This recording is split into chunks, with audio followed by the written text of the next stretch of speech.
بسم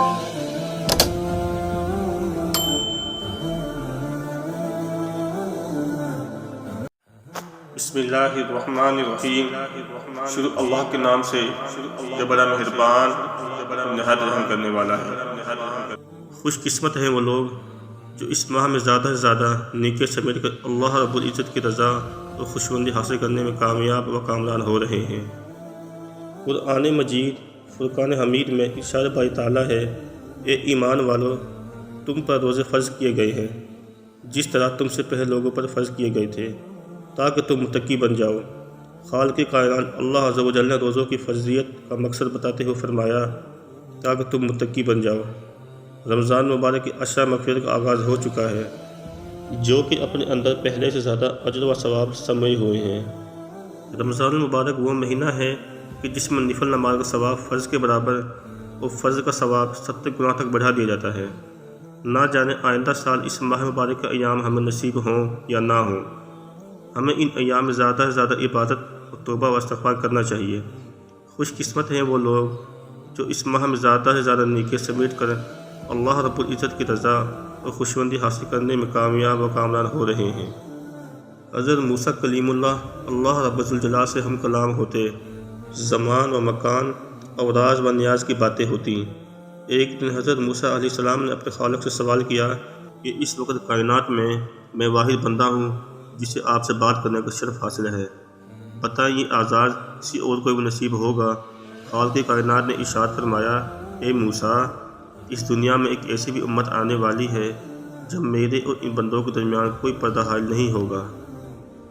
حضرت موسیٰ علیہ السلام حیران ہوئے، باری تعالیٰ وہ کیسے؟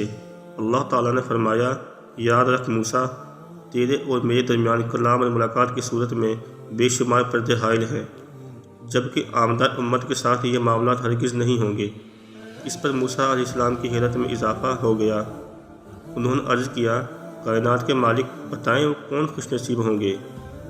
اللہ تعالیٰ نے ارشاد فرمایا، وہ امت محمدی ہوگی۔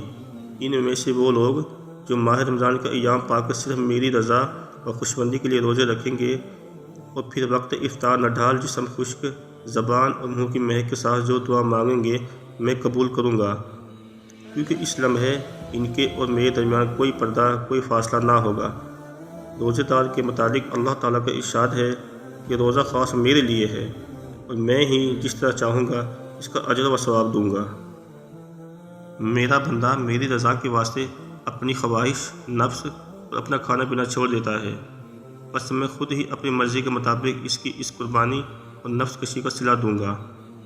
روزے دار کے لیے دو مسرتیں ہیں، ایک افطار کے وقت اور دوسری اپنے مالک ملک کی بارگاہ میں حاضری اور شرف ملاقات کے وقت۔ اور روزے دار کے منہ کی بو اللہ تعالیٰ کے نزدیک مشک کی خوشبو سے بھی بہتر ہے، یعنی انسانوں کے لیے مشک کی خوشبو جتنی اچھی اور جتنی پیاری ہے، اللہ تعالیٰ کے ہاں روزے دار کے منہ کی بو اس سے بھی اچھی ہے۔ اور روزہ دنیا میں شیطان و نفس کے حملوں سے بچاؤ کے لیے اور آخرت میں آتش دوزخ سے حفاظت کے لیے ڈھال ہے۔ رمضان المبارک خیر و برکت، ہمدردی اور اخوت کا مہینہ ہے۔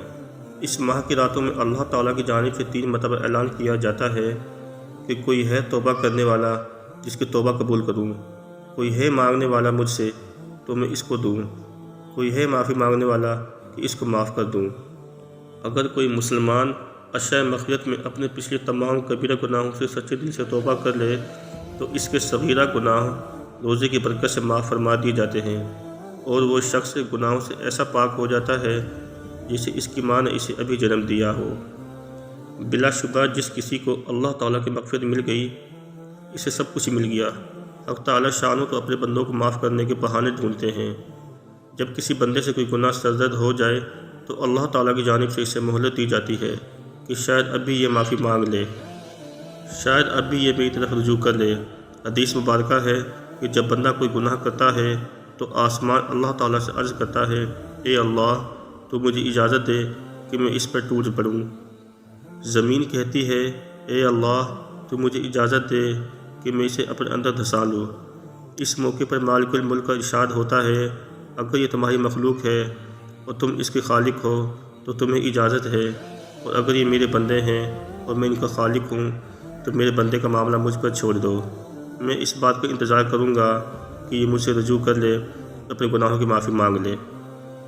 حضرت عبداللہ بن عمر رضی اللہ تعالیٰ عنہ سے روایت کرتے ہیں کہ نبی اکرم صلی اللہ علیہ وسلم نے ارشاد فرمایا، روزے اور قرآن دونوں بندوں کے لیے سفارش کریں گے۔ روزہ عرض کرے گا، اے پروردگار، میں نے اس بندے کو کھانے پینے اور نفس کی خواہش پورا کرنے سے روک کے رکھا تھا، آج میری سفارش اس کے حق میں قبول فرما۔ تو قرآن کہے گا کہ میں نے اس بندے کو رات کو سونے اور آرام کرنے سے روکے رکھا، آج اس کے حق میں میری سفارش قبول فرما۔